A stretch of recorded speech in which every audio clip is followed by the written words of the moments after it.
Pues muy buenos días, muy buenas tardes para quienes se conectan de otros lugares de América Latina. Estamos en una sesión más del Seminario Permanente de Derecho a Animales y Filosofía. Y para mí hoy de verdad es un gran gusto poderle dar la bienvenida a un profesor, a un investigador al que yo admiro muchísimo y que aparte, bueno, he tenido la fortuna de ser su alumna en algunos cursos y diplomados y que es un experto en teoría crítica y estudios críticos animales. Me parece que ese es un enfoque que es más que pertinente para los temas que estamos discutiendo. Y bueno, me voy a permitir leer una síntesis curricular del doctor, el doctor Iván Darío Ávila Gaitán. Es doctor en filosofía de la Universidad de los Andes, magíster en filosofía y en estudios culturales por la misma universidad. Cuenta con un postdoctorado en filosofía en la Universidad de San Buenaventura. Es investigador en el área de estudios críticos animales. También es politólogo de la Universidad Nacional de Colombia. Es parte del Instituto Latinoamericano de Estudios Críticos Animales, del Núcleo Internacional en Pensamiento y Epistemología Ambiental, de la Red Internacional de Biopolítica y del Grupo de Investigación en Teoría Política Contemporánea de la Universidad Nacional de Colombia. Entre sus publicaciones se encuentran los libros Glosario de Resistencia Animalista, La Cuestión Animalista, que es un excelente texto, una compilación que yo les recomiendo mucho, Rebelión en la Granja, Biopolítica, Zootecnología y Domesticación, y de la isla del Doctor Moreau al planeta de los simios, la dicotomía humano-animal como un problema político. Es también especialista en ética, política y derecho animal, ecología política, biopolítica y estudios críticos animales, y actualmente integra el Comité de Bioética del Instituto Distrital de Protección y Bienestar Animal. Así que sin más, doctor, nuestro agradecimiento por participar hoy con nosotros y tienes tú el uso de la voz. Muchas gracias. No, muchísimas gracias a ti, Rosa María, por esa presentación. Debo decir que también me siento bastante contento de que me hayas invitado a este espacio y bueno, que yo siento una gran afinidad con tu propio trabajo y también te admiro mucho. Em, bueno, dicho esto, yo quisiera presentar aquí el producto de una investigación de más o menos 2 años, de casi 2 años. El producto de esta investigación va a salir publicado en un libro, en una compilación que se titula Animales y Cambio Climático. No estoy seguro exactamente de cuándo vaya a salir, pero va a salir pronto. Y bueno, quisiera compartirles una síntesis de ese capítulo del libro, de este producto de investigación, de esta larga investigación. Y el capítulo del libro se titula Fundamentos Spinozianos para una ciudadanía total, humana, animal, es decir, humana, animal y de la tierra. Aquí ya deben estar viendo el documento, ¿verdad? Entonces, obviamente, pues no, no voy a leer todo el capítulo del libro, pero sí voy a permitirme leer algunos fragmentos para que se den una idea de lo que está aquí en juego. Pero el punto, para aclararlo de entrada, está en pensar, o sí, radica en pensar la posibilidad de una ciudadanía total, o como también aparece aquí en el texto, una cosmopolítica, es decir, una ciudadanía tanto humana como animal y de la tierra en general, a partir de los fundamentos de la filosofía de Spinoza, ¿no? De un filósofo del siglo XVII, pero que creo que en muchos sentidos sigue siendo o permanece bastante vigente. Bueno, entonces dicho esto, me va a permitir leer.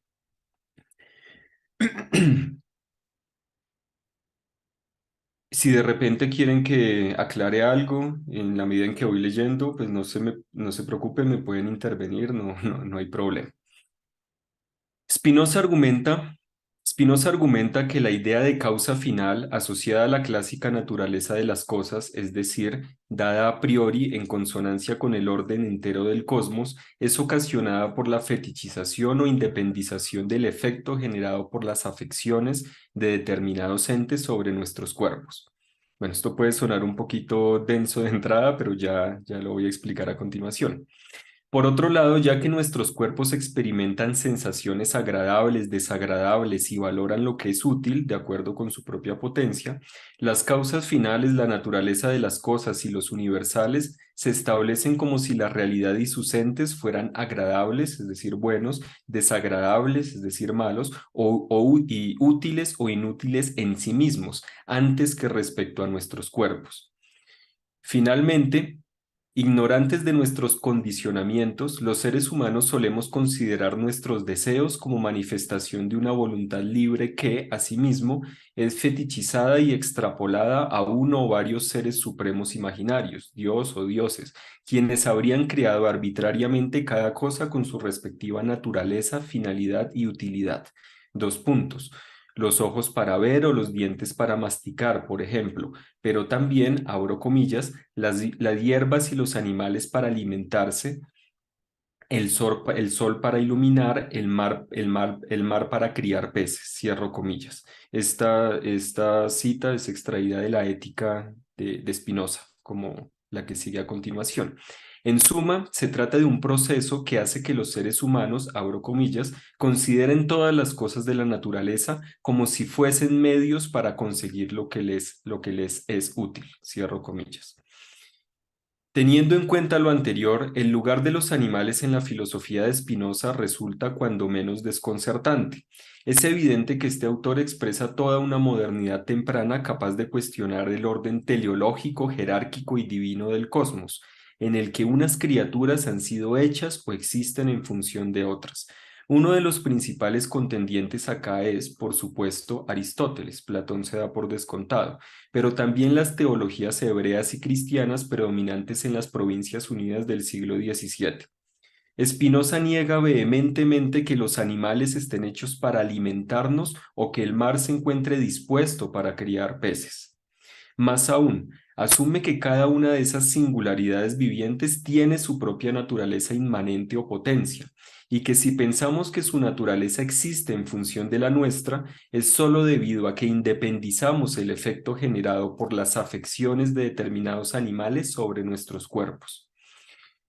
Mientras Aristóteles asevera en el libro primero de la Política que los animales domésticos o salvajes están hechos para nuestra utilidad, Spinoza arguye que sus vidas solo responden a su propia naturaleza inmanente o potencia singular, y que si pensamos que poseen una naturaleza en función de la nuestra, es solo porque les hemos encontrado una utilidad, no a la inversa.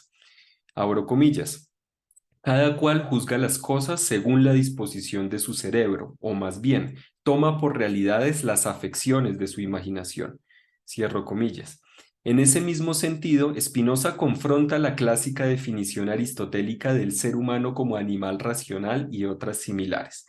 Cito nuevamente a Spinoza en la Ética. Dice Spinoza, quienes, por ejemplo, hayan reparado con admiración más que nada en la bipedestación humana, entenderán por la palabra hombre un animal de posición erecta, pero quienes están habituados a considerar otra cosa, formarán de los hombres otra imagen común, a saber, que el hombre es un animal que ríe, un bípedo sin plumas, un animal racional, y de esta suerte formará cada cual, según la disposición de su cuerpo, imágenes universales acerca de las demás cosas.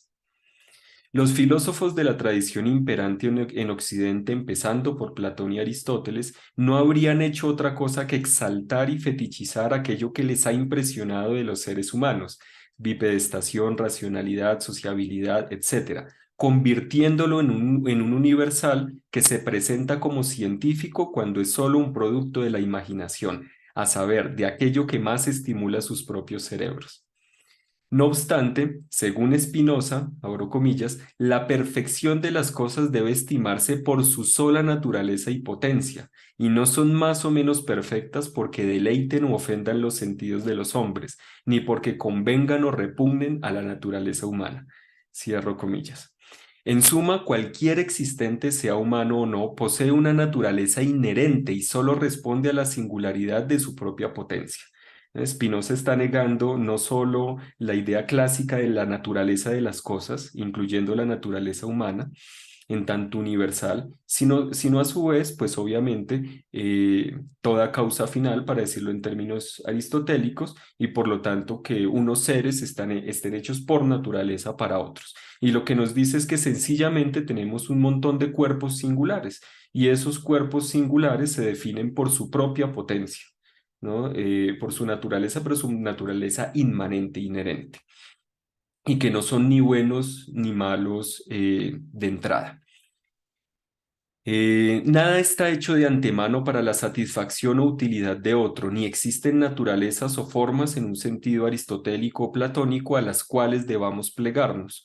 Podría pensarse entonces que Spinoza deduce de esto la necesidad de relacionarnos de un modo no instrumental o no utilitario con el resto de la naturaleza, incluyendo a los animales, y que tal actitud iría acompañada del reconocimiento de valor inherente de cada existente en la medida en que todo ente responde a su naturaleza inmanente y a su propia potencia singular.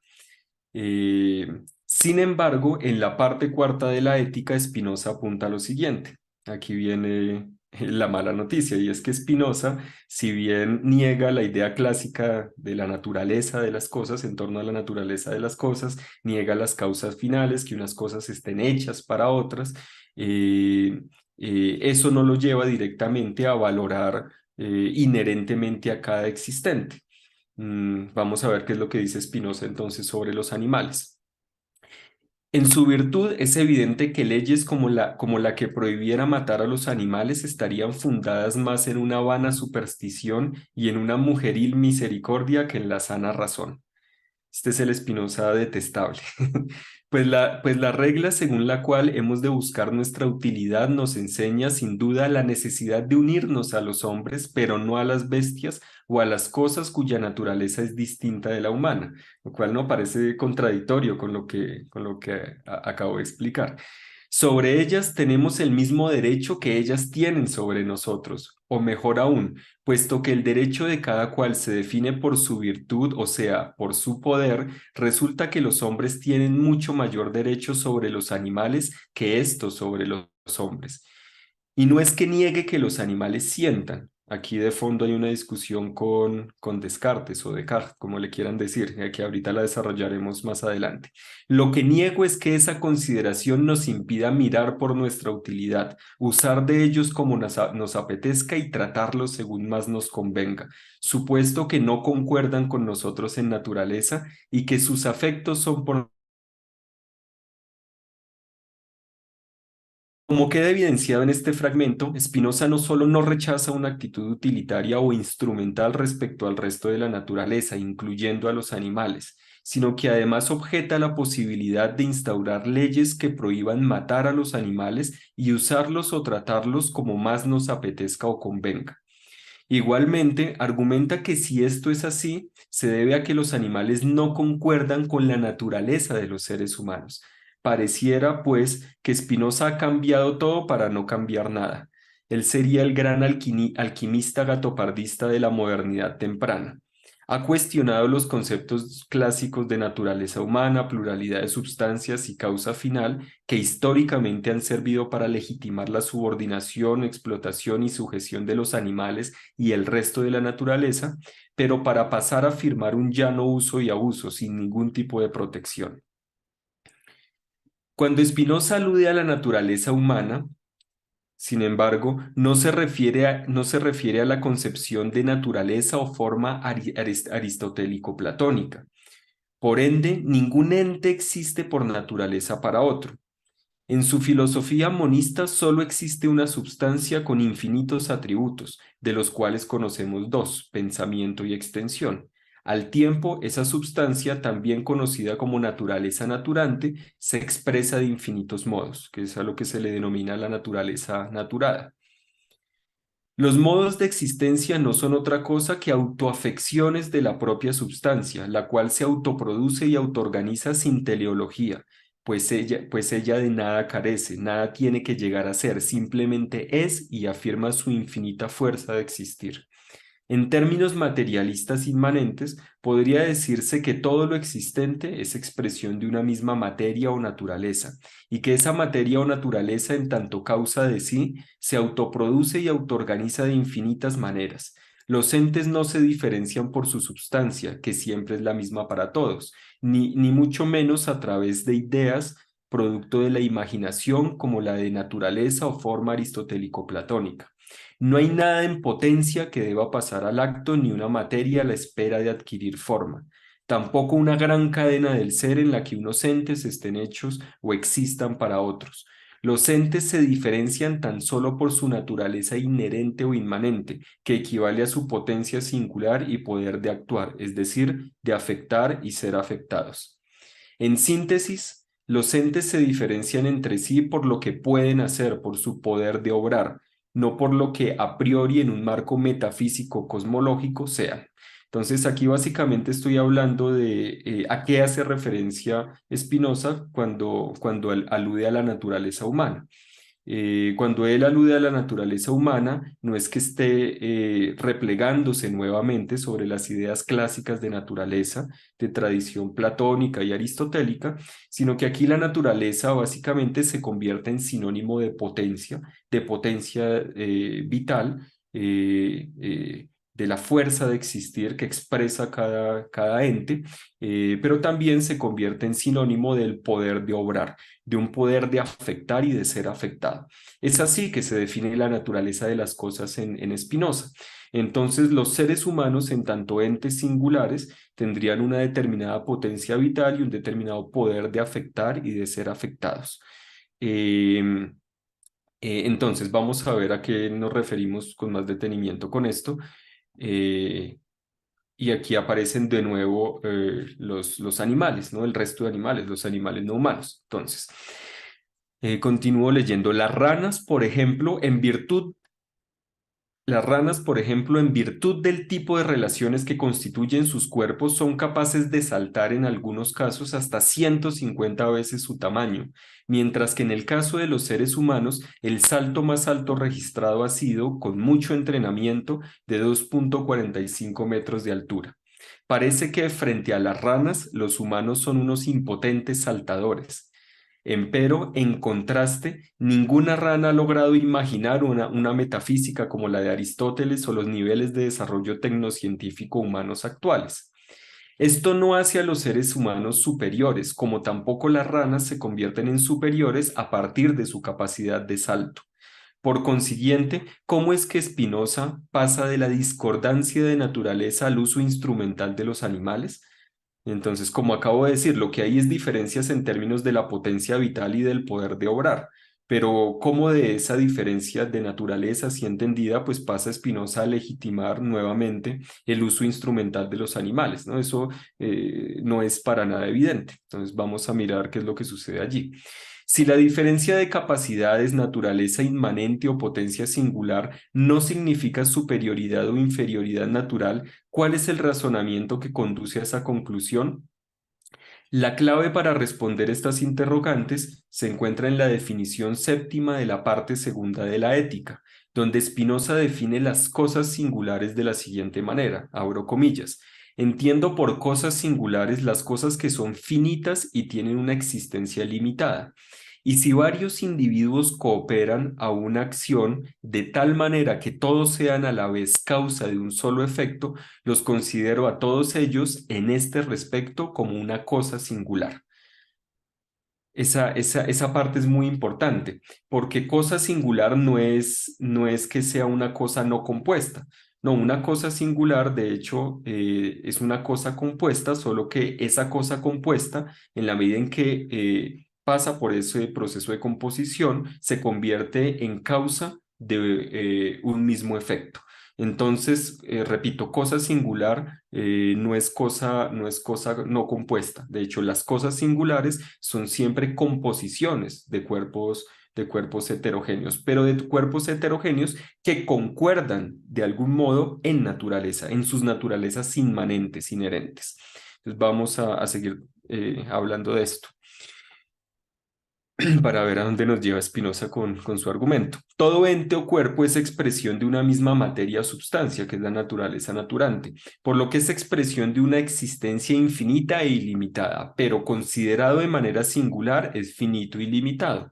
Adicionalmente, cada cuerpo es un compuesto de cuerpos capaz de componer cuerpos mayores, como sucede con el cuerpo humano, que en sí mismo es un compuesto, que es un compuesto de cuerpos como las células, pero también puede componer otros cuerpos, puede, perdón, componerse con otros cuerpos humanos para generar literalmente cuerpos políticos.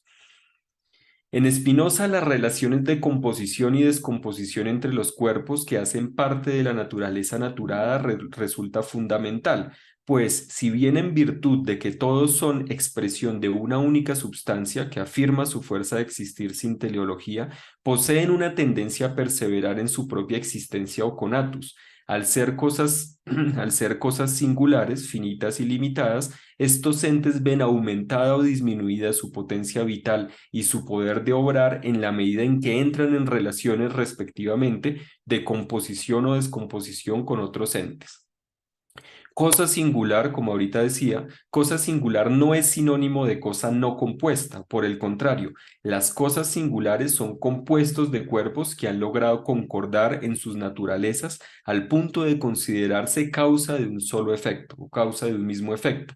A saber, se trata de cuerpos que por su nivel de cooperación o composición, posibilitada por las concordancias de sus naturalezas, han logrado constituir una naturaleza común, una cosa singular distinta. Bueno, esto es muy importante porque lo que Spinoza nos está diciendo es que las diferencias entre los diversos entes no se establecen en términos de su substancia o en términos de su naturaleza, consideraran la naturaleza a modo platónico o aristotélico, sino que las diferencias de los diversos entes, de los diversos existentes, se establecen por su poder de obrar y por la intensidad de su potencia vital, de su fuerza de existir. Eh, y que a su vez esos diferentes entes se componen y se entran en relaciones de composición y descomposición con otros entes, ¿no? Y en ese sentido, pues cada cuerpo es un compuesto de cuerpos que a su vez compone cuerpos mayores.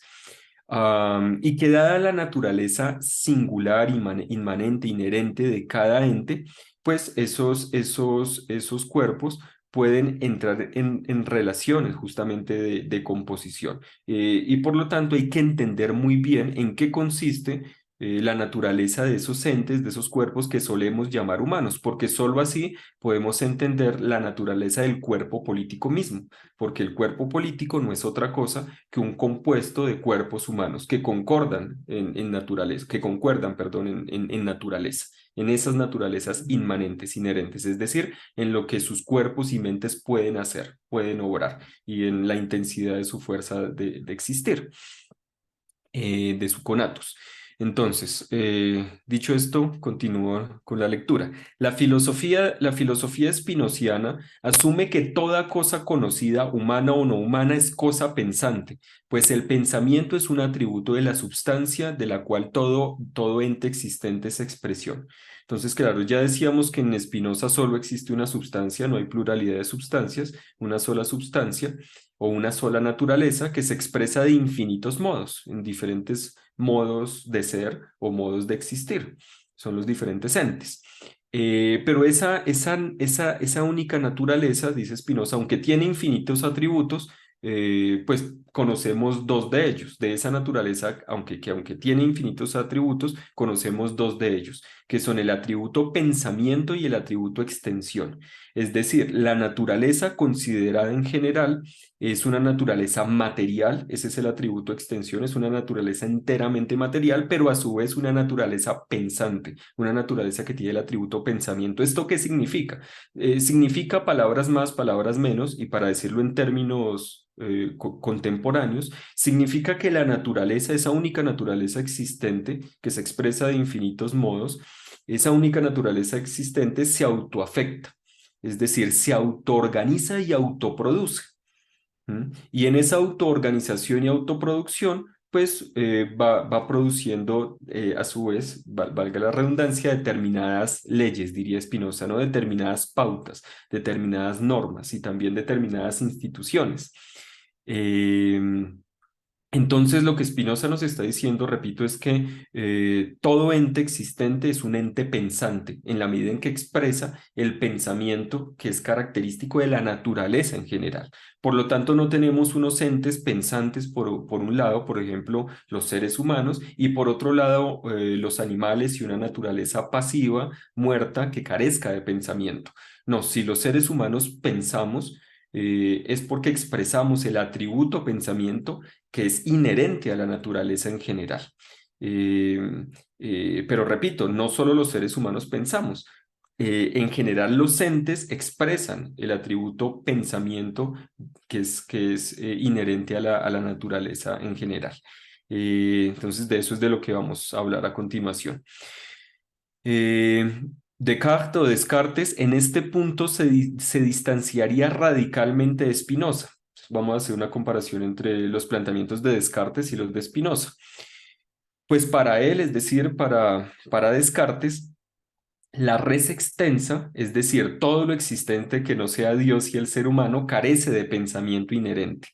Y si la res extensa posee unas leyes, se trata de leyes determinadas por el entendimiento infinito de un Dios creacionista trascendente que la pone a operar a la manera de una máquina reaccional y de leyes que podemos encontrar a partir del uso de la razón, pues estas han sido impresas en las almas humanas por Dios, quien se expresa en el lenguaje de las matemáticas y la geometría. Con Descartes tenemos en síntesis tres sustancias, a saber, un Dios trascendente, que esa es la primera sustancia, que ha creado al ser humano a su imagen y semejanza, que esa es la segunda sustancia, la res cogitans, y la naturaleza, que es la tercera sustancia llamada por Descartes res extensa o cosa extensa. Al crear a la naturaleza que incluye el propio cuerpo humano, Dios la ha dotado de unas leyes surgidas de su infinito entendimiento. El ser humano, al ser una cosa pensante, puede encontrar impresas en su alma, en el lenguaje de las matemáticas y la geometría, dichas leyes, que a su vez le permiten usar instrumentalmente la naturaleza de acuerdo con su voluntad.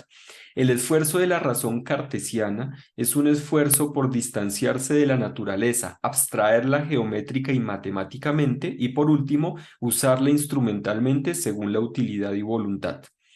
¿Cómo es que entonces Spinoza llega a una apreciación tan similar a la de Descartes respecto a la posibilidad de uso de los animales y la naturaleza? Claro, esto parece no tener mucho sentido, ¿no? Porque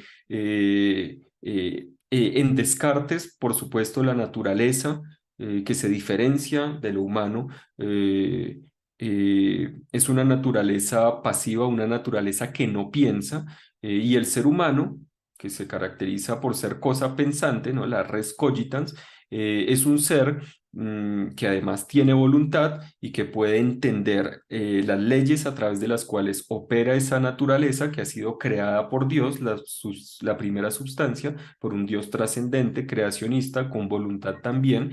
Y en ese sentido, el ser humano, al distanciarse racionalmente de la naturaleza, puede a través del lenguaje, las matemáticas y la geometría pasar no solo a comprenderla, sino también a usarla de manera instrumental.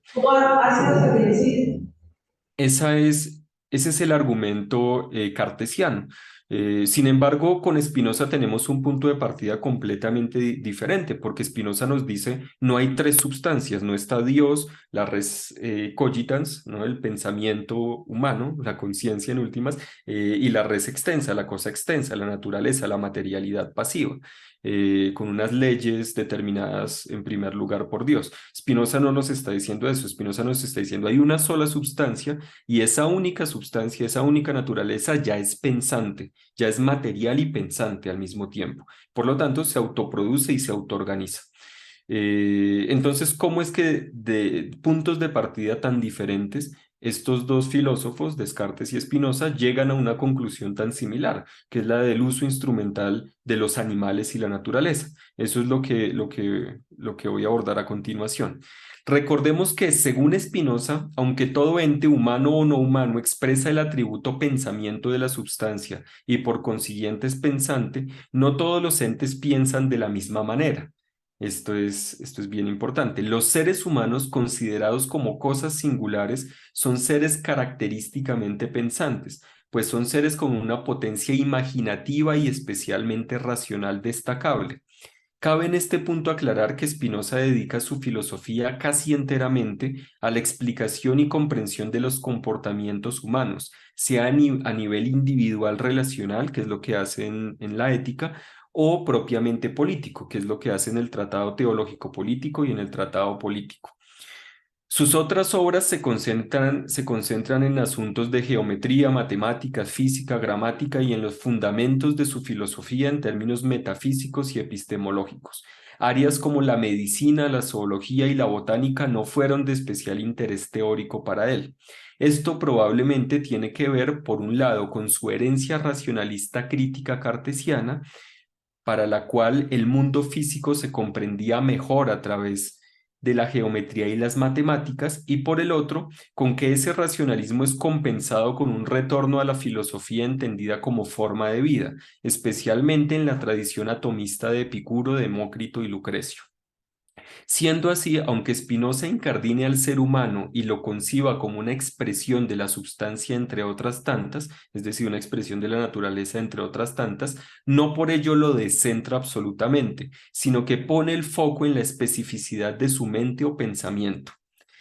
La ética tiene como fundamento una física y una metafísica y su consecuente epistemología, pero el centro de atención es la comprensión y explicación de la mente humana, de sus afectos, la servidumbre hacia los mismos y las posibilidades de libertad a través del uso de la razón.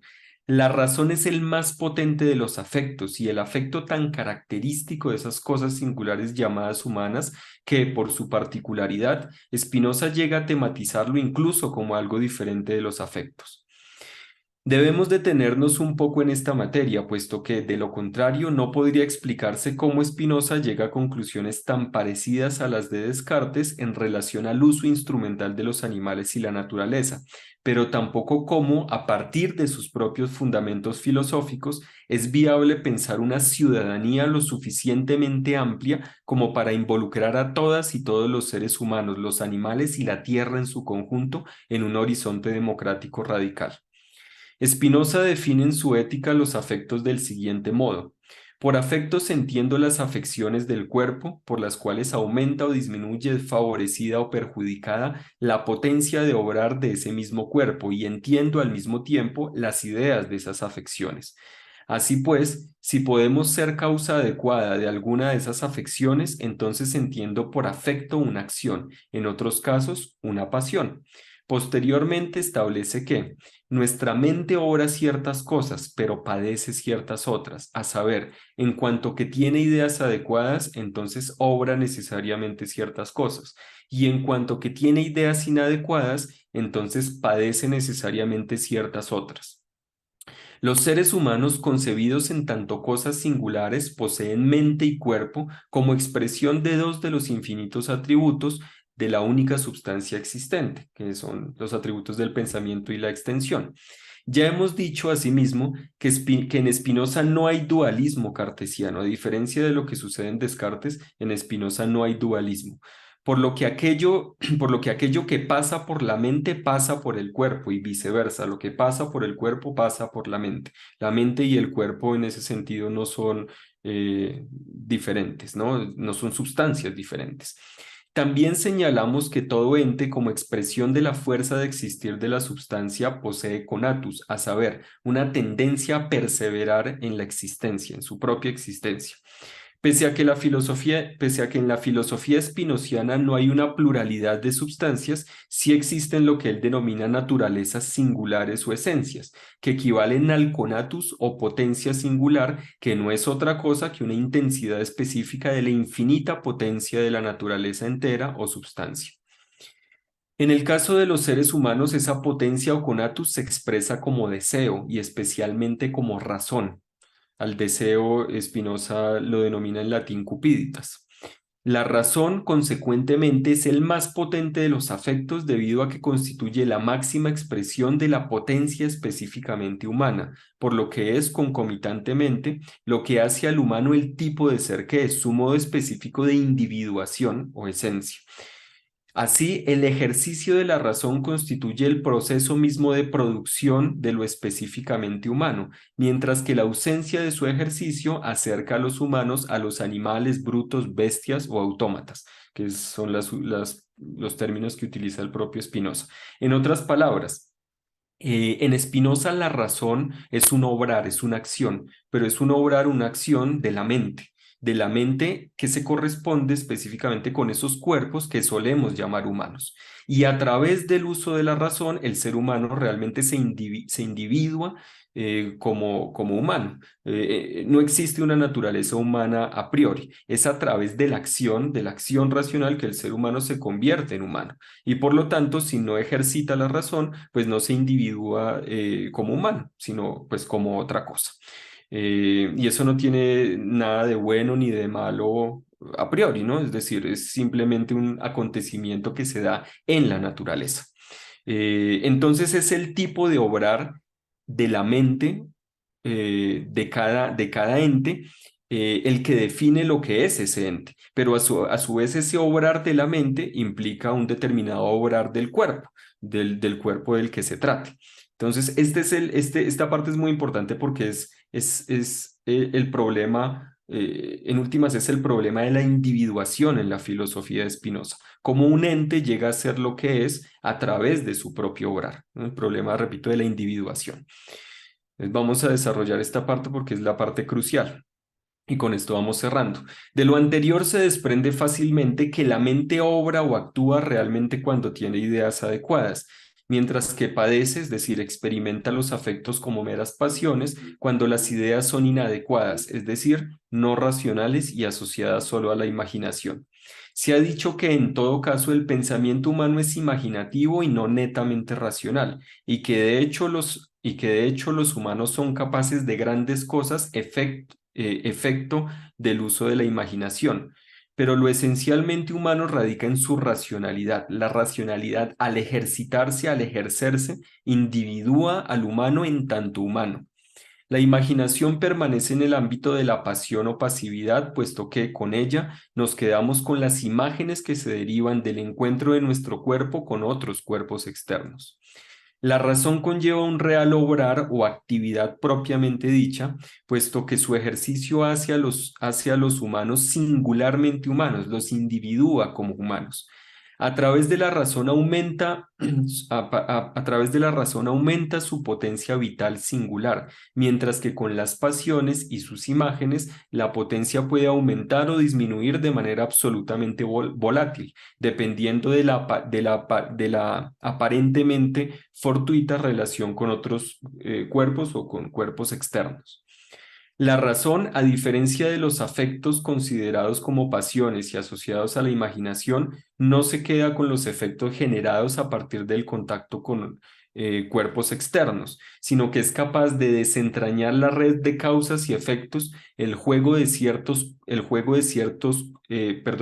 los cuerpos mismos en su interacción, lo que le permite al ser humano resituarse en el mundo y moderar sus propios afectos. Ora estos afectos tiendan inicialmente a la tristeza, ora tiendan a la alegría, pues al ser pasiones son siempre inconstantes. Con esto es evidente por qué Spinoza en su exploración de la naturaleza humana singular se concentra en comprender racionalmente las pasiones y en dar cuenta a su vez de la propia potencia de la razón para liberarnos de la servidumbre pasional. La ética tiene el mismo objetivo de la política, liberarnos al máximo de alegrías y tristezas inconstantes en grado sumo, es decir, de las pasiones, que traducen finalmente una elevada volatilidad del cuerpo y la vida misma, y además de la seguridad, permitir la expansión de todas las capacidades, especialmente de la racionalidad. Pero recordemos que el ejercicio de la razón es indisociable del cuerpo, por lo tanto, expandir la racionalidad, expandir esa capacidad racional implica también expandir las capacidades corporales. La minuciosidad con la que Spinoza se enfrenta al tema de la naturaleza humana explica mejor la discordancia de naturaleza entre humanos y animales abordada en el acápite precedente. Esta discordancia impedía, reiteremos, que los humanos y los animales, y también según Spinoza las mujeres, lo cual es terrible, compusieran un mismo cuerpo político. El problema, no obstante, es que Spinoza no muestra el mismo esmero de comprensión racional de naturalezas singulares diferentes a la humana, en especial de la naturaleza animal que, justamente, trae a colación para deslindarla de la humana. Respecto a la naturaleza, perdón, respecto a las mujeres, sencillamente exhibe un latoso androcentrismo que actualmente carece de todo fundamento. Los asuntos de zoología y botánica, como se dijo, están ausentes en la obra de Spinoza, o están casi ausentes. Su filosofía parece bascular entre la comprensión física, geométrica y matemática de la naturaleza en general y de los actos y afectos humanos como expresión singular de esa naturaleza en general. Respecto a eso, es bastante diciente esta cita de Spinoza, según la cual él apunta. He tenido sumo cuidado de no burlarme de los actos humanos, ni lamentarme o maldecirlos, sino comprenderlos. Los sentimientos amorosos, por ejemplo, odio, cólera, envidia, gloria, misericordia y restantes movimientos del ánimo o de la mente, no los he considerado vicios de la naturaleza humana, sino propiedades semejantes al calor, al frío, al mal tiempo, al rayo y otras que son manifestaciones de la naturaleza de la atmósfera. Entonces, Spinoza, lo que estoy diciendo aquí es que Spinoza, si bien habla de la especificidad de las naturalezas inherentes o inmanentes de cada cosa, de cada cosa singular, se concentra solo en esas cosas, o prácticamente se concentra en esas cosas singulares que son los seres humanos, ¿no? Las mentes y los cuerpos humanos. Bascula entre la comprensión de la naturaleza en general, en términos físicos, y la naturaleza humana en particular, pero no tiene en cuenta o no se concentra en explorar la naturaleza singular de los otros existentes, de las plantas, de los animales, etcétera, etcétera. Entonces, pues a eso me refiero cuando digo que en Spinoza realmente no hay una botánica, no hay una zoología, sino que hay una física en términos generales y luego una ética y una política que él reserva al humano. Eh, y esa falta de exploración de esas naturalezas singulares es la que precisamente lo lleva en tensión con sus propios fundamentos filosóficos, que son no antropocéntricos, lo lleva a afirmar el uso instrumental de los animales y de la naturaleza en general.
en lo que la cosa singular es causa de sus efectos, es el ejercicio de la razón.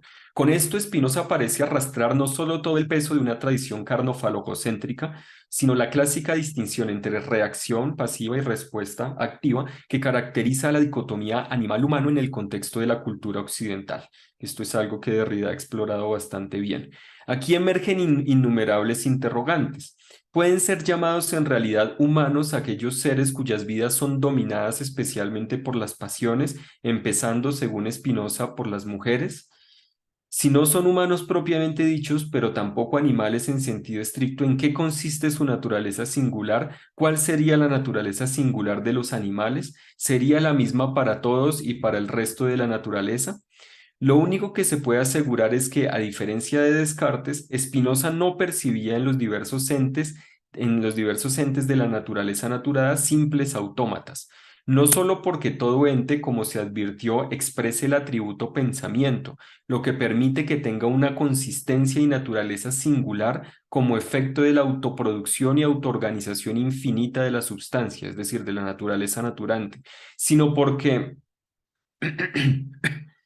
sino porque en el escolio de la proposición 57, perteneciente a la parte tercera de la ética, Spinoza señala lo siguiente. Y aquí vale la pena traer a colación la traducción de esa parte de la ética de Vidal Peña, de Atilano Domínguez, pero también el original en latín, porque aquí es donde se juega realmente todo. O sea, de lo poco que dice Spinoza sobre los animales, o de lo poco que presenta Spinoza sobre los animales en concreto, lo expresa aquí en este escolio. Pero lamentablemente ese escolio pues tiene ha sido traducido al español por Vidal Peña y Atilano Domínguez de un modo que creo yo no expresa de manera precisa esa particularidad de lo animal que sí pues está presente en el texto en latín. Entonces, por eso es que traigo a colación aquí estas traducciones y el original. Entonces, voy a desarrollar rápidamente esto. Dice Spinoza en este escolio. De aquí se sigue que los afectos de los animales que son llamados irracionales, supuesto que no podemos en absoluto dudar que los animales sientan una vez que conocemos el origen del alma o el origen de la mente, difieren de los afectos humanos tanto cuanto difiere su naturaleza de la naturaleza humana. Tanto el caballo como el hombre son sin duda impelidos a procrear por lujuria, pero uno por una lujuria equina y el otro por una lujuria humana. Ya ahorita miramos lo que dice la otra traducción. De igual manera, las lujurias y apetitos de los insectos, los peces y las aves deben ser distintas. Y así, aunque cada individuo viva contento de su naturaleza tal y como está constituida y se complazca en ella, con todo, esa vida de la que cada cual está contento y en la que se complace, no es otra cosa que la idea o el alma de ese mismo individuo. Y por lo tanto, por tanto, la complacencia de uno difiere de la complacencia de otro, tanto cuanto difieren sus esencias respectivas. Se sigue, en fin, de la proposición anterior, que tampoco hay pequeña distancia entre el gozo que domina un ebrio y el gozo de que es dueño un filósofo, lo que he querido advertir aquí de pasada. Ahora miremos cuál es la otra traducción. La otra traducción dice, de aquí se sigue que los afectos de los animales llamados irracionales, pues después de haber conocido el origen del alma o la mente, no podemos en absoluto dudar que los brutos sienten, difieren de los afectos de los hombres, tanto cuanto difiere su naturaleza de la naturaleza humana. Sin duda que el caballo y el hombre son arrastrados por el deseo sexual. Fíjense, aquí ya no aparece la lujuria, sino la idea de deseo sexual.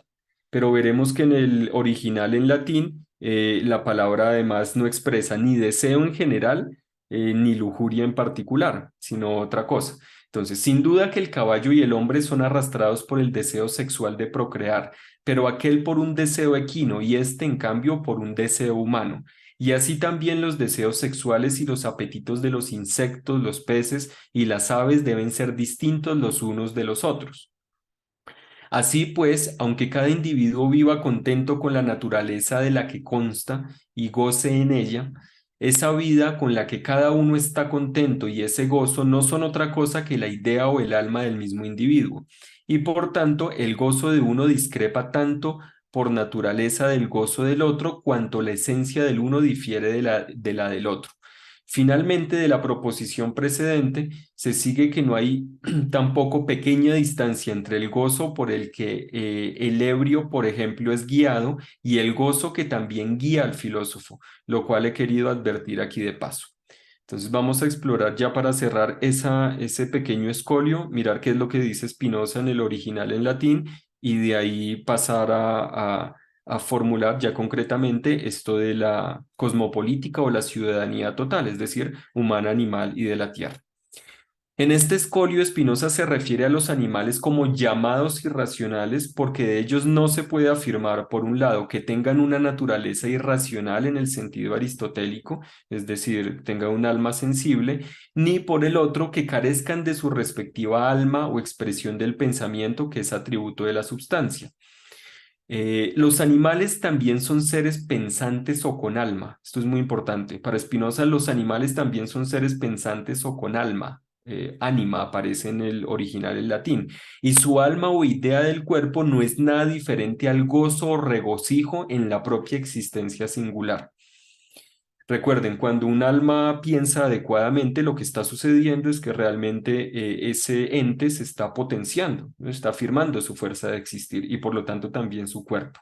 Cuando se piensa de manera inadecuada, cuando la mente de cualquier ente obra de manera inadecuada, es decir, no obra, sino que padece, es porque realmente está disminuyendo la potencia vital, la fuerza de existir. Y hay en curso una relación más bien de descomposición entre ese cuerpo y otros cuerpos, o los cuerpos que lo constituyen, y no una relación de composición, que es la que aumenta la potencia vital. El alma es la afirmación, el alma es la afirmación vital alegre del tipo de ser que son. Es lo que hace a los entes ser el tipo de seres que son, pero no como una forma a priori aristotélico-platónica, sino en acto, como efectuación de los afectos a través de los cuales obra esa alma o esa mente, que corresponde con un cuerpo siempre singular, que es lo que acabo de decir. Nótese que aquí Spinoza emplea la palabra anima antes que mens, mente, seguramente con la finalidad de evitar la atribución de la racionalidad que es característicamente humana a los animales. Es decir, tanto los animales como los seres humanos, según Spinoza, tienen alma o tienen mente, pero la mente, pues propiamente dicha en los seres humanos es la racionalidad, que es lo que sí Spinoza le estaría negando a los demás animales. En consecuencia, el alma obrando, y esto es clave, el alma obrando es la que involucra un auténtico proceso de individuación que necesariamente tiene su correlato en el cuerpo. La esencia o naturaleza de un ente se realiza cuando el alma se regocija, goza o se complace, es decir, experimenta alegría, y por tanto cuando ese ente actúa en sentido estricto, es decir, es causa de un efecto y no mero paciente, no meramente padece. Podría pensarse fácilmente que en lo que respecta a los cuerpos humanos, algunos viven en condiciones tales que no pueden ejercer en niveles altos su racionalidad, sea debido a limitaciones corporales, como en el caso de los niños pequeños o las mujeres según Spinoza, o sea por condicionamientos de carácter social, de ahí la importancia de la política. Esa interpretación convertiría a Spinoza en un filósofo humanista androcéntrico, preocupado por procurar la expansión, la expansión máxima de las capacidades propiamente humanas. Aunque no exista una naturaleza humana de aspecto teológico tradicional o platónico aristotélico, sería inevitable obviar la jerarquización que de acá se desprende, no solo entre los seres humanos mismos, sino entre estos con los animales y la naturaleza en general. La manera en que Spinoza cierra el párrafo es totalmente reveladora al respecto. No hay poca distancia, nos dice, entre el gozo de un ebrio y el de un filósofo. El filósofo que vive ejerciendo la razón goza de una manera muy diferente a la manera en que goza alguien con un apetito inmoderado de beber, que es el ebrio. Y así es como Spinoza define la ebriedad, como un apetito inmoderado de beber. El ebrio, por su propia embriaguez o ebriedad, debido a sus acciones, tiene realmente poco de humano, mientras que el filósofo, en virtud de la potencia de su racionalidad, sería un humano excepcional. Por tanto, el ser humano no preexiste, se realiza o hace a través de sus actos característicos, llevando a cabo una vida racional. Y aunque el cuerpo es siempre un elemento decisivo, no olvidemos que Spinoza se ha hecho igualmente conocido por la expresión, abro comillas, nadie hasta ahora ha determinado lo que puede un cuerpo, cierro comillas. Este Spinoza, más renacentista que ilustrado, estaría interesado en hacer de su propia vida una obra de arte, una vida humana excepcional, y en procurar las condiciones políticas para que otros, pero no otras, puedan también hacerlo. Abro comillas. Se considera una dicha el haber podido recorrer, nos dice Spinoza, el haber podido recorrer el espacio de una vida entera con una mente sana en un cuerpo sano.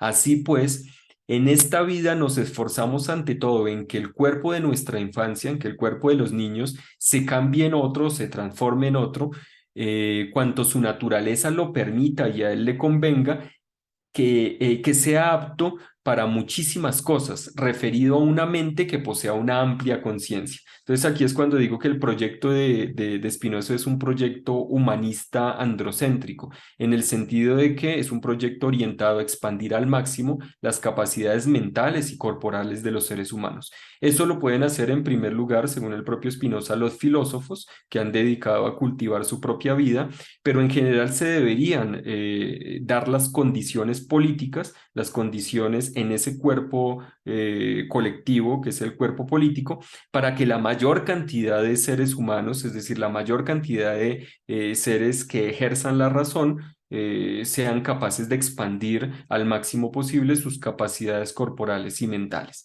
Entonces, repito, ese sería el proyecto humanista androcéntrico de Spinoza, que no se fundamenta en una noción de naturaleza clásica, tradicional, aristotélico-platónica, pero que sí se concentra en los seres humanos y excluye no solo a los animales y la naturaleza en general, sino también a las mujeres. Eh, entonces, continúa. En su proyecto ético-político humanista androcéntrico, la preocupación por las mujeres, los animales y el resto de la naturaleza no tiene mucho sentido. Es justamente esa falta de preocupación por las naturalezas singulares diferentes a la humana la que lo conduce a estar de acuerdo con Descartes en el uso instrumental de los animales y la naturaleza, y probablemente de siervos y mujeres. De hecho, interesarse por la defensa de los animales sería adoptar un punto de vista femenino, una mujeril misericordia, dice él, como reza una de las citas precedentes. Ahora bien, en el Escolio Spinoza se aleja decididamente de Descartes, en otro sentido, y afirma que no se puede en absoluto dudar de que los animales sientan. Y la palabra que utiliza en latín es sentire. Él dice, no se puede dudar de que los animales sientan. Una vez conocemos los orígenes de la mente, la palabra que utiliza en latín es mentis. Entonces, Spinoza estaría diciendo en contraste con Descartes, sí, los animales sienten a su modo, pero sienten, es decir, piensan.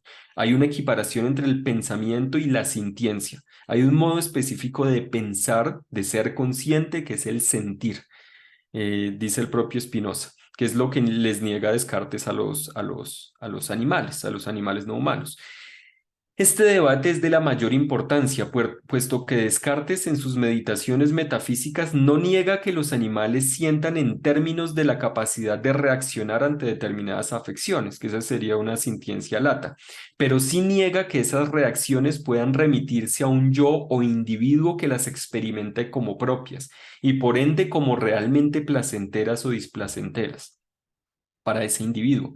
Los animales serían, al carecer de cogito, como las máquinas. Esto lo dice Descartes, ¿no? En efecto, una máquina reacciona ante ciertas afecciones o estímulos, incluso puede emitir diferentes tipos de ruidos, pero no puede ser afectada del mismo modo que un ser que tiene conciencia de que está vivo porque algo le sucede a él y no a otro. Ahí vemos que el propio Descartes vincula sintiencia cualificada, sintiencia en sentido estricto, con conciencia, con la conciencia de que algo le está pasando a ese ser y no a otro. Por lo tanto, eso lleva, o eso es lo que lleva a Descartes a afirmar que solo los seres humanos serían seres sintientes, es decir, conscientes, o conscientes, es decir, sintientes. ¿No? Sintiencia cualificada es igual a conciencia, a la conciencia de que algo le está pasando a ese ser y no a otro. de que hay en últimas un yo, hay por lo tanto una teoría de la individuación específica para Descartes, que no es la de Spinoza. Entonces vamos a ver qué es lo que dice Spinoza. Pero Spinoza, que parte de una metafísica y de y de una física también enteramente diferente a la cartesiana, no puede negar este tipo de sintiencia para ningún ente. ¿No? Ya sabemos que en Spinoza, desde que la naturaleza tiene el atributo pensamiento, desde que la naturaleza misma es pensante, pues no se podría decir que los animales, pero en general que ningún ente carezca de pensamiento. Y por lo tanto, él no niega la sintiencia que sí les niega Descartes a los animales. Cuando afirma que todo ente humano no expresa los atributos pensamiento y extensión de la substancia, lo que está aceptando es que todo ente posee alma o mente y cuerpo, y que el alma, según sus afectos, es decir, según su obrar o actuar, define a la cosa singular con una naturaleza específica. La mente o el alma es, en conclusión, lo que permite la individuación, y cada existente, según la idea de Conatus, intenta perseverar en su naturaleza, lo que explica que se tiende a acercar a aquello que lo compone o potencia vitalmente y a alejar de lo que lo descompone o despotencia vitalmente. En términos simples, todo ente es consciente o sintiente en el sentido de que se halla en un estado particular de individuación y según este estado, a saber, de acuerdo con su naturaleza, tiende a afirmar su existencia, a distanciarse de lo que lo afecta negativamente, que son las relaciones de descomposición, y a acercarse a lo que lo afecta positivamente, que son las relaciones de composición. Mientras Descartes reserva las nociones de conciencia, individuo y sintiencia cualificada para los humanos, para los seres humanos, Spinoza las aplica a todo lo existente. No obstante, las aplica no como una extensión de la mente humana, sino reconociendo que, aunque todo ser puede ser afectado y persevera en su naturaleza, lo hace de modo diferente. Se trata de un auténtico proceso de individuación o principio de individuación. Es por ese motivo que luego de dejar establecida la sintiencia deducida del origen del alma en general, o del origen del pensamiento en general, afirma que todos los animales, al igual que los humanos, experimentan sus propios afectos. Aun cuando se trate de los mismos afectos en apariencia, en realidad son diferentes, ya que su naturaleza singular, es decir, su alma o mente, difieren. El ejemplo es el del impulso a la procreación y a la cópula en los caballos y en los humanos, lo que ahorita los autores traducían como deseo sexual humano y equino o lujuria humana y equina. Entonces, esto es importante porque de lo que nos está hablando ahí Spinoza es que tanto humanos y animales son impulsados por sus propios afectos, es decir, por su mente obrando en relación con un cuerpo. Pero una cosa es ese deseo obrando en humanos y otra cosa es ese deseo obrando en caballos, específicamente según el ejemplo. Entonces, desarrollemos esto ya para concluir. Un caballo y un humano experimentan a menudo este tipo de afecto, pero lo experimentan según su naturaleza singular o su mente o alma. En la traducción de Vidal Peña se emplea la palabra lujuria. Se dice que habría una lujuria humana y una lujuria equina. En la traducción de Atilano Domínguez se usa la palabra deseo, deseo humano y deseo equino. Lamentablemente ambas traducciones desdibujan la argumentación de Spinoza, ya que el término deseo es demasiado general y lujuria resulta demasiado particular. La lujuria es definida por Spinoza porque el propio Spinoza define la lujuria y esa no es la palabra que utiliza en latín en ese fragmento. Entonces, la lujuria es definida por Spinoza como un tipo de deseo, el deseo inmoderado por copular. Si tomamos el concepto de lujuria, ese afecto propio de los caballos sería per se, sería por sí mismo inmoderado y de algún modo acercaría al caballo a un ser humano que, al no ejercer la racionalidad moderadora de su lujuria, sería un poco animal. Pero la palabra que utiliza Spinoza no es lujuria para caracterizar ese deseo de los caballos. La palabra deseo en general, por el contrario, no nos dice nada del afecto específico en juego, ya que el deseo en la filosofía de Spinoza se vincula con el conatus, con esa tendencia a perseverar en la propia existencia de acuerdo con la naturaleza singular. El deseo es la fuerza de la existencia que expresa cada ente, pero acompañada de conciencia. que eso es la cupiditas, el deseo. La palabra que Spinoza sí usa en su ejemplo, como queda en evidencia en el texto en latín, es libidine. Esa es la palabra, libidine, que en la ética aparece definida, que también se define en la ética y no es sinónimo de lujuria, que en la ética aparece definida como el deseo de unión de los cuerpos o deseo de copular, independientemente de si es o no moderado. Y dice Spinoza, cito a Spinoza, la libidine es también un deseo y un amor de la íntima unión de los cuerpos, sea o no moderado este deseo de copular, sea o no moderado, perdón, este deseo de copular suele llamarse libidine. Entonces, el punto acá es que Spinoza nos está diciendo tanto los seres humanos como los caballos se mueven por un deseo de copular, de íntima unión de los cuerpos, pero ese deseo se expresa de manera diferente en humanos y en caballos. Y ese deseo no puede entenderse como lujuria, como un deseo inmoderado, ni como un deseo en general. Es un deseo según la particularidad de cada ente. Entonces, la diferencia entre las traducciones y el original en latín no es menor, puesto que Spinoza parece estar indicando que los animales no se pueden considerar como seres con una sexualidad inmoderada o desenfrenada de antemano, es decir, lujuriosos. Spinoza no está diciendo que los caballos sean inmoderados, sean lujuriosos, sino que simplemente experimentan el deseo de íntima unión de los cuerpos de acuerdo con su naturaleza. Y este no es un ejemplo cualquiera, pues la libidine spinociana se relaciona de manera especial con la fuerza de la existencia en general, como posteriormente lo explorarán Freud y Jung con agudeza. Pero Spinoza además tiene cuidado de no referirse a los animales como una totalidad homogénea, sino que especifica que la libidine y los apetitos diferirán también en la medida en que se trate de insectos, peces o aves. Acá Spinoza alude a diversos modos de individuación y al tiempo añade el concepto de apetito, que en su filosofía es crucial, pues el apetito es el mismo conatus o fuerza de existir referido al tiempo, a la mente y el cuerpo. En otros términos, no está señalando en otros términos, perdón, nos está señalando un afecto crucial en los animales, el vinculado a la procreación, y luego concreta ese afecto y luego, perdón, conecta ese afecto con la fuerza de la existencia referida al tiempo, al cuerpo y a la mente o el alma, que es el apetito. Inmediatamente después, añade que aunque cada individuo se regocije o goce en su naturaleza, ese gozo, que es gaudium la palabra en latín, no es otra cosa que la idea o el alma de ese mismo individuo.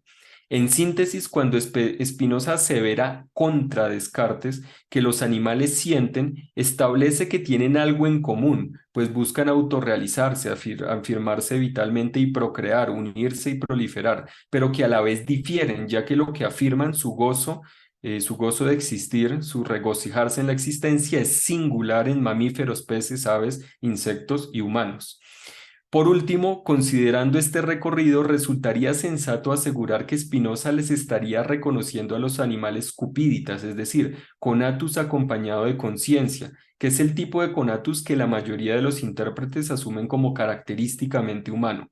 A cada contracorriente se arguye que esa lectura es errónea, pero es comprensible, o sí es comprensible, toda vez que para advertir lo contrario se requiere llevar a cabo una lectura minuciosa del escolio que acabamos de abordar. Por conciencia, ciertamente no se comprende una conciencia reflexiva, sino un yo vinculado a la capacidad de sentir, que es lo que llama sentir, el sentir Spinoza en latín. Esa capacidad de sentir, que es un modo de desear, es decir, una modalidad de la cupiditas, se afirma a su vez de manera diferencial en la multiplicidad de animales existentes. Y ahora, a partir de esto, yendo más allá de Spinoza, tendríamos por lo menos cuatro grandes modos de individuación según el tipo de conatus, y esto era lo que quería ya llegar.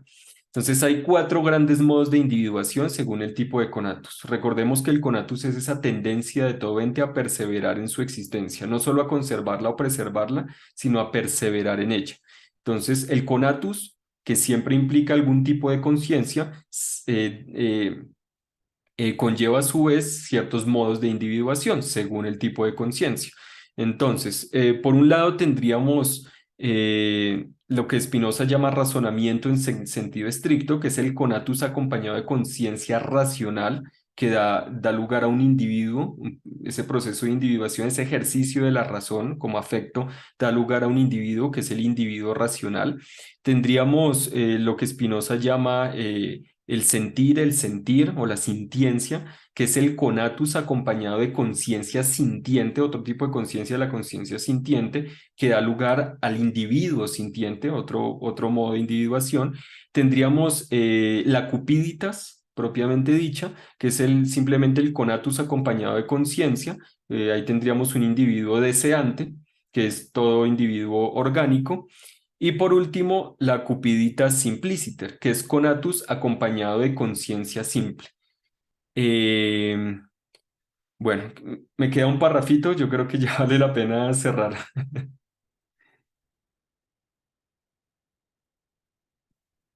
Entonces, ya cierro con esto porque esto es lo que nos conduce a la cuestión de los derechos y la ciudadanía, ya como conclusión. El conatus en su modalidad de cupiditas simpliciter es la fuerza de existir de cualquier ente, percibida desde el punto de vista de su alma o mente pensando de manera elemental. Es decir, el cristal, la roca, el agua, el sol se regocijan de acuerdo con su propia naturaleza elemental. El conatus en su modalidad de cupiditas sin más ni más, no simpliciter, implica un obrar de la mente característico de los cuerpos biológicos o de los cuerpos orgánicos, compuestos a partir de cuerpos elementales. El conatus bajo la modalidad del sentire, es decir, la sintiencia, el sentir, implica un obrar de la mente característico de los cuerpos animales en general. Y el conatus en su modalidad de rationem o razonamiento o ratio, razón, implica un obrar de la mente característico de esos cuerpos que solemos llamar humanos. Nótese entonces que en primer lugar no podría establecerse una jerarquía entre esos modos de individuación y los modos de individuación que en cada uno de ellos se presentan, pues todos son expresiones de una única sustancia. En segundo lugar, los modos de obrar de la mente de cada ente están directamente vinculados a sus cuerpos, de acuerdo con el llamado paralelismo spinociano, es decir, todo lo que pasa por el cuerpo pasa por la mente y viceversa. Hablamos entonces de una multitud virtualmente infinita de cuerpos inorgánicos, orgánicos, animales y humanos. En tercer lugar, el obrar, la actividad, aquello que permite que cada ser realice su naturaleza o se autorrealice, se regocije, goce. Perdón, en tercer lugar, es el obrar, la actividad, el hacer, aquello que permite que cada ser realice su naturaleza o se autorrealice, es decir, se regocije, goce, lo que conlleva que cada cual a su modo se percata de la fuerza o el conato vital y lo afirma al máximo grado según sus posibilidades o condiciones. Y en cuarto lugar, al aludir a cuerpos simples y cuerpos compuestos, también hacemos inevitablemente referencia a modos de individuación superpuestos.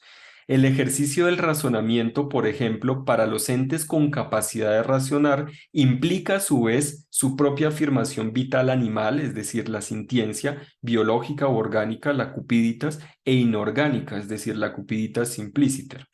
La falacia de Spinoza, congruente con su proyecto ético-político androcéntrico humanista, radica en concentrarse en la naturaleza humana y muy rápidamente pasar a argumentar que, dado que esa naturaleza difiere y no se compone con la de los demás entes, no es posible la composición de un mismo cuerpo político. Pero esto lo afirma sin explorar detenidamente las cosas singulares no humanas, en especial las animales y las orgánicas en general. Hace un salto mortal de lo físico a lo humano y de lo humano a lo físico. Sea como fuere, si examinamos minuciosamente la indicación que se encuentra en el escolio examinado y la leemos desde los fundamentos mismos de su filosofía, no existe razón para arribar a sus desastrosas conclusiones. Los humanos no solo podríamos componer cuerpos políticos con otros animales y con la naturaleza en general, sino que de facto ya lo estamos haciendo. Si bien es cierto que ese cuerpo político humano requiere una mente colectiva, que son las instituciones, las normas sociales en función de la vida, también es cierto que nuestra naturaleza racional, al ser al mismo tiempo singularmente sintiente, deseante y deseante simple, de facto se compone con otras naturalezas afines para potenciarse. Esto se traduce en términos prácticos en la habilidad para componer mundos animales, orgánicos e inorgánicos, escuchar y acordar con el río, la planta, la paloma, pero no en un sentido antropomorfo, sino en sus propios términos, que podemos comprender porque los compartimos, porque para utilizar la terminología spinoziana, a partir de lo que comparten nuestros cuerpos con sus cuerpos se generan nociones comunes en función de la vida de los diversos cuerpos involucrados. El arte humanista androcéntrico, que tenía como meta la creación de humanos excepcionales, le debe dar paso a un arte poshumanista, animalista, ecofeminista y decolonial, de acuerdo con el cual el objetivo sea componer ecologías enteras para liberar al máximo las capacidades humanas, animales, orgánicas e inorgánicas. Expandir la conciencia del cosmos entero de manera situada y según los múltiples e infinitos modos de individuación. A esto por comodidad y porque podría ser quizás una versión contemporánea del cosmopolitismo, lo podríamos denominar ciudadanía total, humana, animal y de la tierra. Una buena parte de la tragedia asociada a la modernidad occidental dominante, hoy resumida en la crisis socioecológica de la que Spinoza tampoco se salva enteramente, como hemos visto, fue ignorar la insistente presencia deseante o viviente consciente de todo lo no humano. El reto, pues, radica en hallar el viento que me habita, la planta que me recorre, el animal que soy. Solo así podremos caminar hacia un verdadero cosmopolitismo que nos permita afirmarnos alegremente como ciudadanos del cosmos. Lo anterior con seguridad conlleva la construcción de instituciones que son ecologías enteras en función de una vida siempre más que humana, un horizonte democrático radical, allende o más allá de toda racionalidad instrumental. Cada existente, al ser como mínimo un ser deseantes, al tener esta cupidita simpliciter, es consciente de su propia existencia. Por ello posee valor intrínseco y no meramente instrumental. Es un ser para sí, no existe para otro. Los ciudadanos inorgánicos, que expresa una cupidita simpliciter, y los orgánicos, la cupidita, sin más ni más, en tanto ciudadanos de un mismo cuerpo político o cosmopolítico, de esa ecología constituida, tendrían entonces derecho a no ser reducidos a recursos o cosas mercantiles y a afirmarse y proliferar como el tipo de seres que son según el obrar de su alma o mente. Los ciudadanos animales, que expresan el conatus como sintiencias o sentires, sentir, por su parte, no solo tendrían derecho a la existencia, sino a la vida, como lo han señalado diferentes teóricos del derecho animal.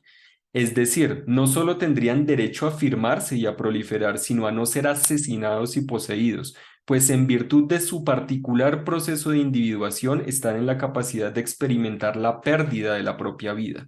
Corporalmente, esto es posibilitado por el desarrollo del sistema nervioso y el cerebro.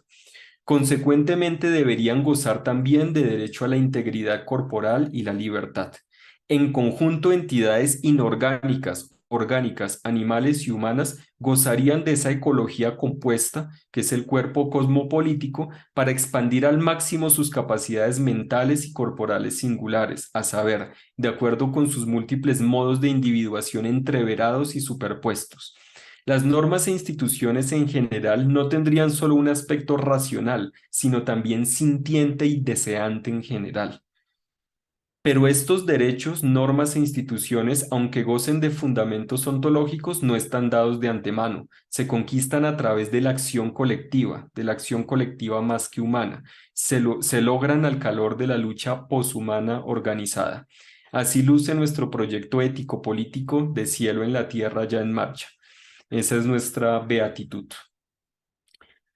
Bueno, con esto termino. Espero no haberlos aburrido demasiado. Yo no acostumbro leer, pero como esto es el producto de una investigación bastante larga, pues quise permitirme pues aprovechar el espacio para compartirlo. De nuevo, muchas gracias. Muchas gracias a ti, doctor Iván. La verdad es que es súper interesante y siempre, pues como todas tus participaciones, nos llevan a una frontera de pensamiento, una frontera de conceptos, pues que requieren una profundidad como la que tú puedes alcanzar. Así que de verdad felicitaciones. tenemos en el chat algunos comentarios en lo que se van animando. No sé si quieras dejar de compartir tu pantalla para poder vernos un poquito mejor.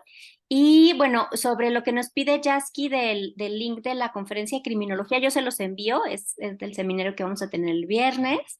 Betty Martínez Pineda de FRECDA nos pide que si fueras tan amable de compartir el nombre del libro en cuanto puedas.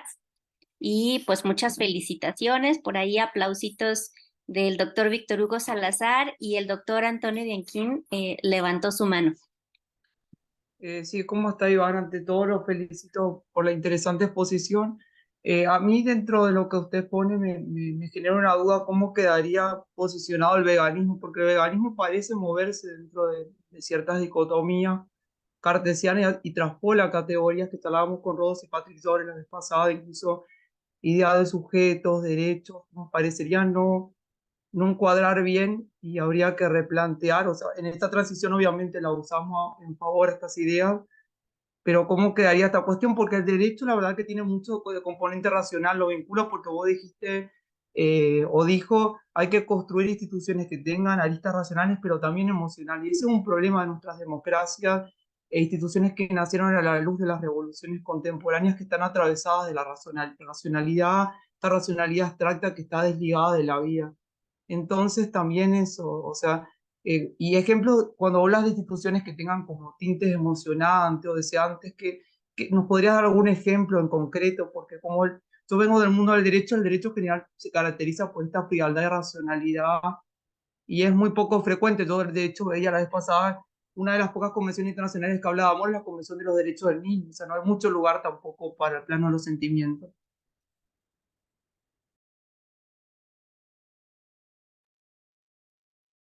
Vale, muchas gracias por el comentario y la pregunta, o las preguntas. No sé si hacemos una ronda o vamos charlando así uno a uno, una a una, no sé. Pues si quieres vamos charlando así una a una. Hasta ahorita no tenemos más preguntas. Betty que te felicita y a ver si se anima alguien más a hacer alguna otra pregunta mientras vas respondiendo. Vale, listo, perfecto. Em, bueno, en primer lugar, la parte del veganismo me parece bastante pertinente, es decir, me parece bastante pertinente que lo hayas mencionado en la intervención, porque efectivamente se suele pensar que el veganismo y el antiespecismo, sobre todo de orientación abolicionista, pero no solo, implica una suerte de expansión de la idea clásica de individuo, individuo moderno, sujeto cartesiano, kantiano, pero a los animales, ¿no? A los demás animales. Y yo lo que planteo aquí es que a partir de Spinoza, lo que podemos es pensar que ese individuo, el individuo sintiente, no es producto de una expansión de ese individuo cartesiano, kantiano, racional, reflexivo, etcétera, etcétera, sino que es otra cosa, porque el punto de partida físico y metafísico es diferente, es decir, ontológico es diferente. Entonces, ¿esto en qué se traduce concretamente hablando?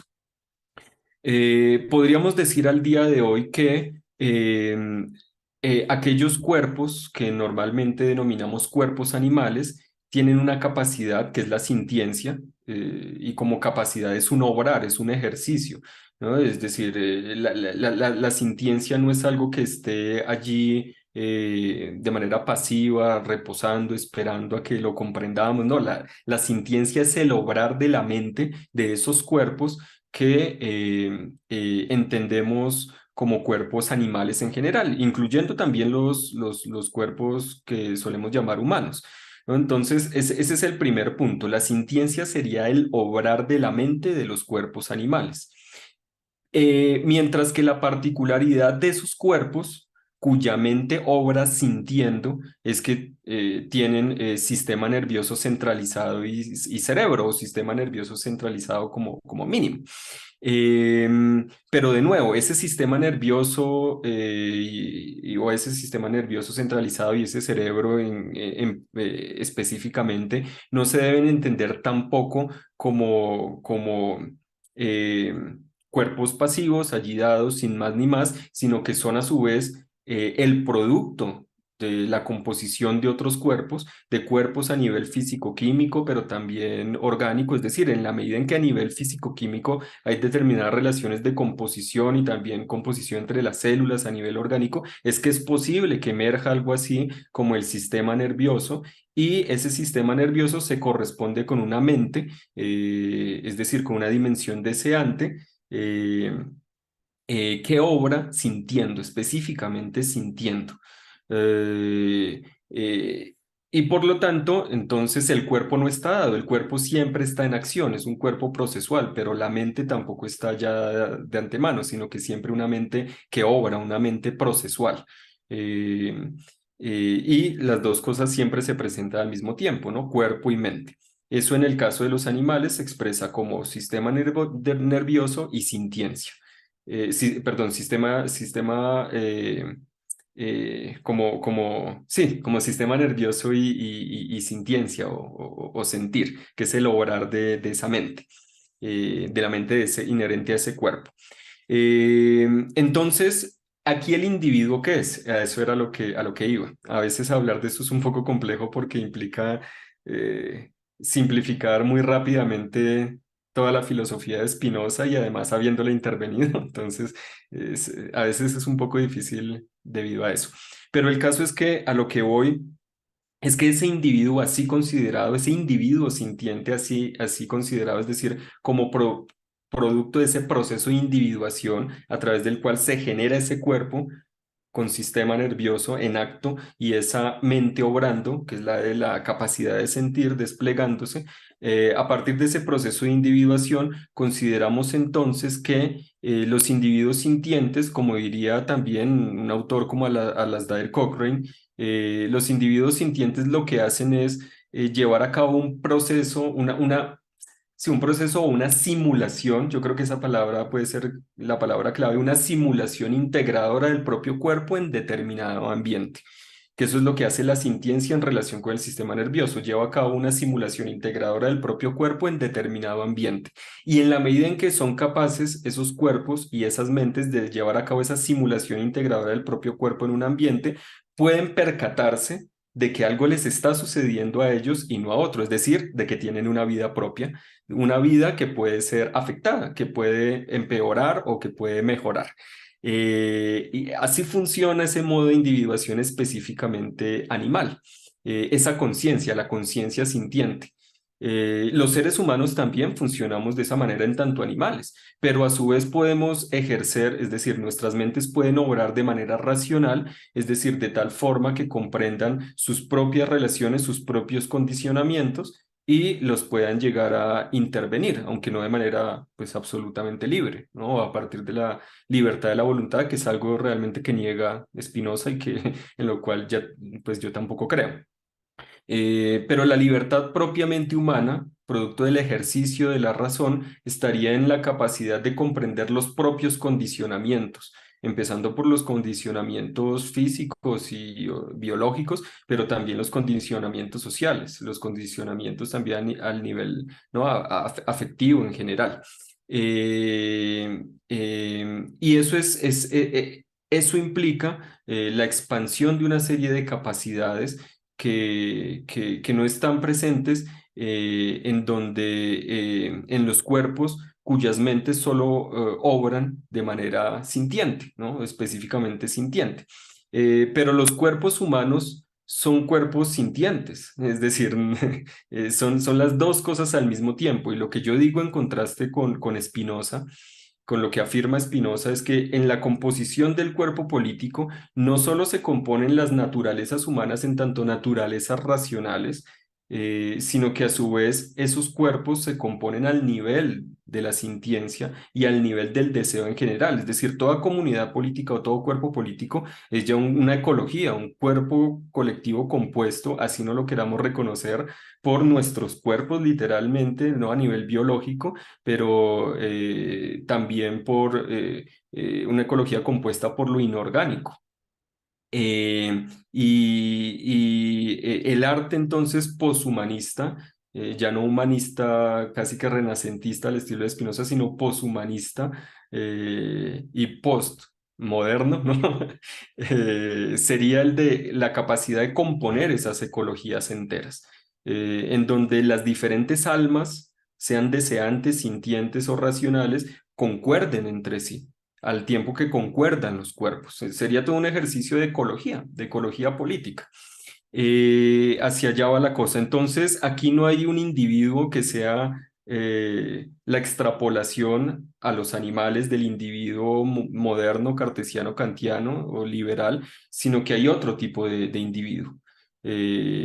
Y otro tipo de modo de explicar, o sí, de forma de explicar cómo opera el proceso de individuación. Entonces iría por ese lado. Ahora, en términos de ejemplos concretos, pues, yo creo que podría dar muchísimos. Aquí en Colombia hay una organización que es una organización internacional que no solo está en Colombia, que se llama Ríos Vivos. No sé si de pronto en México, Argentina, bueno, en sus respectivos países esté presente, pero sé que está presente en otros países, no solo en Colombia, esta organización Ríos Vivos. Y aquí esa organización se hizo conocida por un proceso de denuncia de lo que generó la instauración de un megaproyecto, de la instauración de una hidroeléctrica, de una gran hidroeléctrica. El proyecto se llama Hidroituango, porque justamente fue localizado en un lugar que se llama así, en un territorio que se denomina Ituango.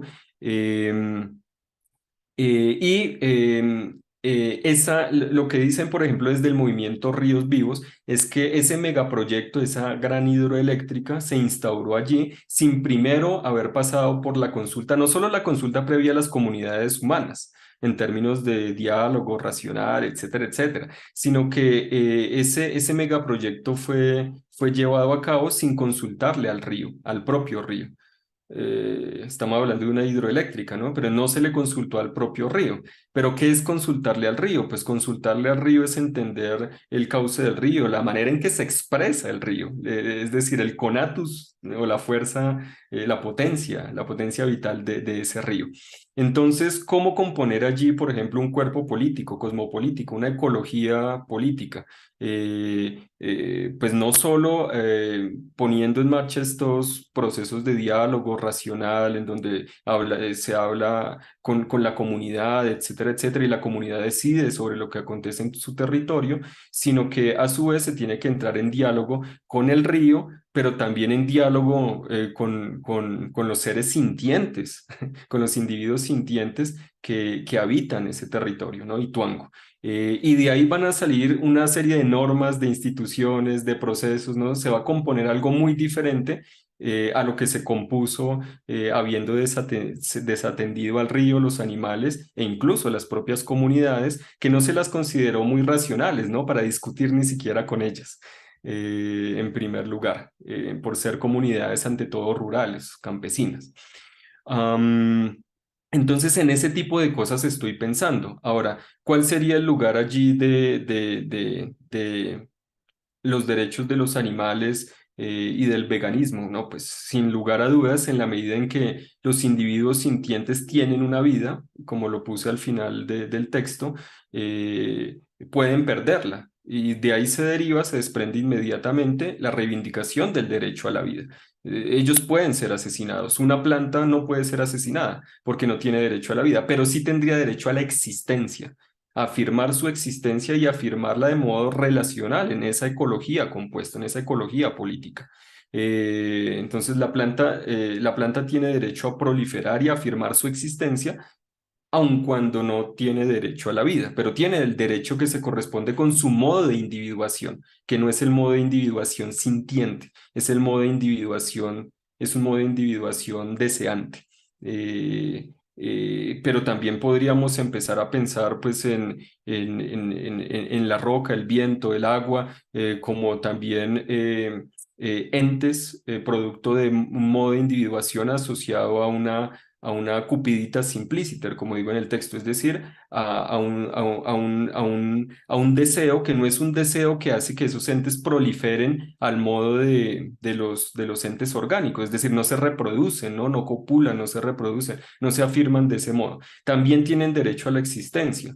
pero no tienen derechos que sí tendrían los entes biológicamente vivos, los seres orgánicos. Entonces hay que pensar es en esta maraña de entes, de modos de individuación relacionados y en los derechos que se derivan de esos modos de individuación o que son inherentes a esos modos de individuación, porque recordemos, todo ente tiene valor por sí mismo, todo, independientemente de si es inorgánico, orgánico, sintiente o lo que habitualmente llamamos racional o humano. Todos tienen valor inherente porque sus naturalezas son naturalezas inmanentes, inherentes y no existen para otros. Pero son naturalezas en acto y siempre entreveradas. Y además los diferentes entes son a menudo todo a la vez. En el caso de los seres humanos eso se expresa pues de modo muy evidente. Los seres humanos tenemos pues los derechos a menudo denominados humanos que solo aplican además para los seres humanos, pero además tenemos los derechos de los seres sintientes, el derecho a la vida, a la libertad y la integridad corporal, incluyendo la dimensión física y mental, porque son cosas indisociables, pero también tenemos el derecho a la existencia, es decir, aquí no hay una exclusión en términos de derechos, sino siempre una inclusión cada vez mayor porque en la medida en que aumenta la complejidad corporal y vital de los diferentes existentes, lo que hacen es aumentarse, a expandirse los derechos. No es que los derechos de unos vayan en contravía de los de otros. Y esa complejidad de la existencia humana es también la que nos permite componer mundos con otros cuerpos más simples, ¿no? Como el cuerpo de la molécula, el cuerpo de la bacteria, el cuerpo la bacteria, las bacterias de nuestro cuerpo, la flora bacteriana, que ya es toda una ecología, ¿no? En fin. Entonces va por ahí la cosa. Muchísimas gracias, Iván. De verdad es que cada pregunta y cada reflexión nos daría para podernos quedar aquí horas y horas y nosotros encantadas y encantados de escucharte. Y de nuevo, bueno, pues agradecerte tu participación, la generosidad de tu tiempo. Hay felicitaciones de Ivana Perlines, felicita al doctor Antonio Denquín, que bueno, también es miembro de nuestro grupo de investigación en Argentina, te felicita. Yaski también, Yaski Kinari, que es alumna de la materia de Derecho Animal aquí en el posgrado, también te felicita. Y pues agradecerte de verdad tu tiempo y que nos hayas compartido esta primicia, porque así lo tomo yo como una primicia de lo que estoy segura va a ser un texto pues como muchos textos que tú nos has presentado disruptivos, yo recuerdo mucho ese texto en esta compilación que hiciste, ¿no? Que haces una crítica muy fuerte a Nussbaum, ¿no? Cuando Nussbaum estaba acá en el top 10 de los autores citados, ¿no? Y estoy segura que, bueno, este texto que nos has presentado preliminarmente, pues va a ser igualmente disruptivo y va a generar muchos debates muy fructíferos. Pues yo te agradezco mucho en nombre del Grupo de Investigación en Derecho Animal, agradezco a nuestro público fiel y comprometido que está aquí hoy con nosotros. Te vamos a hacer llegar tu reconocimiento a tu correo y esperemos que esta sea la primera de muchas más colaboraciones conjuntas, Iván. Muchísimas gracias. No, muchísimas gracias a ti y a las personas que me escucharon activamente, porque yo sé que escuchar es justamente todo un esfuerzo, ¿no? Todo un obrar, no es solo un padecer, como diría Spinoza.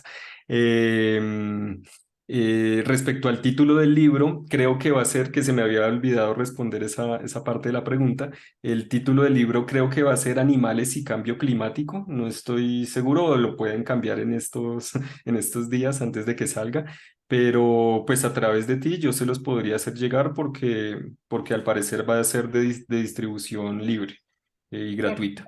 Sí, ¿no? Entonces, Eso nos encanta, todavía más la generosidad de compartir libremente textos y pues yo agradecer a ti y a todos los colegas que nos han acompañado. Yo pude estar observando, ¿no? A lo mejor tú como estabas en la ponencia, ¿no? Yo observaba las caras de los escuchas y sí fue una escucha muy activa y muy interesada y muy bonita. Así que, bueno, pues muchísimas gracias, Iván, muchas gracias, doctor Víctor Hugo, doctor Antonio, a todos quienes nos han acompañado el día de hoy. Y pues nos veremos el próximo martes con la conferencia. Si no me equivoco, está la maestra Brenda. el próximo martes, ¿correcto? Así que no se pueden perder a la maestra Brenda y también pues hacer el anuncio el próximo viernes. Tenemos nuestro seminario, les voy a hacer llegar junto con el doctor Víctor Hugo Salazar La Liga para hablar de temas de animales y criminología. Y si se pueden conectar, estamos transmitiendo en vivo los octavos coloquios de Derecho Animal en conjunto con la Universidad de Atacama y la Universidad Central de Chile. Les agradezco muchísimo su participación. Muchas gracias, Iván, y estaremos por ahí al pendiente para próximas y futuras colaboraciones. Muchas gracias. Claro que sí, ojalá que sí. Un abrazo, chao. Gracias. Chao. Iván, un saludarte, doctora Rosy, Bye. Chao, doctor. Lo compañeros. mismo, Víctor, un Luego, abrazo. hasta luego, que esté bien. Chao.